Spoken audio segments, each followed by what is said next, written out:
আদালত প্রাঙ্গণ থেকে যোগ দিচ্ছেন সহকর্মী আসিফ মোহাম্মদ সিয়াম, সরাসরি যুক্ত হচ্ছি তার সঙ্গে।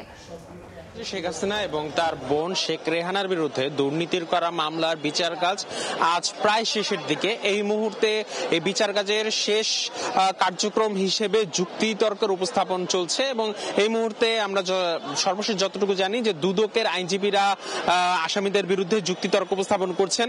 এই যুক্তিতে তারা জানাচ্ছেন যে মামলার বিচার কাজের সময় যে 32 জন সাক্ষী সাক্ষ্য প্রদান করেছেন এবং দুদকের তদন্তকালে পাওয়া গিয়েছে যে প্রধানমন্ত্রী হিসেবে প্রধানমন্ত্রী শেখ হাসিনা তার ক্ষমতার অপব্যবহার করে অবৈধভাবে এই রাজুকের প্লট তিনি বরাদ্দ নেন এবং শেখ রেহানাকে এই 10 কাঠা প্লট বরাদ্দ দিতে তিনি রাজুকে নির্দেশ প্রদান করেন এবং এই সময়ে তারা তাদের রাজধানীতে তাদের স্থাবর সম্পত্তি থাকা সত্ত্বেও সাক্ষীরা জানান যে স্থাবর সম্পত্তির কোনো ধরনের তথ্য তারা হলফনামে উল্লেখ করেনি, সেই তথ্য তারা গোপন করেছেন এবং এই সমস্ত প্রক্রিয়াতে সাক্ষীরা এও বলেছেন যে শেখ রেহানার মেয়ের ব্রিটিশ এমপি টিউলিপ সিদ্দিক তিনি শেখ হাসিনাকে চাপ প্রয়োগ করেন যেন তার মাকে এবং তার 2 ভাই বোনকে যেন প্লট বরাদ্দ দেওয়া হয় পূর্বাচলে।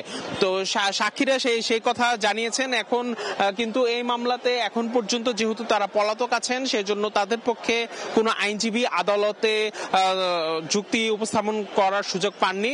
শুধুমাত্র একজন আসামি, তিনি রাজুকের সাবেক কর্মকর্তা খুরশিদ আলম, তিনি যেহেতু আত্মসমর্পণ করেছেন এবং এই মামলা এখন পর্যন্ত গ্রেফতারকৃত আসামি হিসেবে আছেন, তার আইনজীবীরাই আজকে মূলত শুধুমাত্র যুক্তিতর্ক উপস্থাপনের সুযোগ পাবেন এবং আমরা আশা করছি যে যুক্তিতর্ক উপস্থাপন শেষে রায়ের তারিখ ঘোষণা করবেন।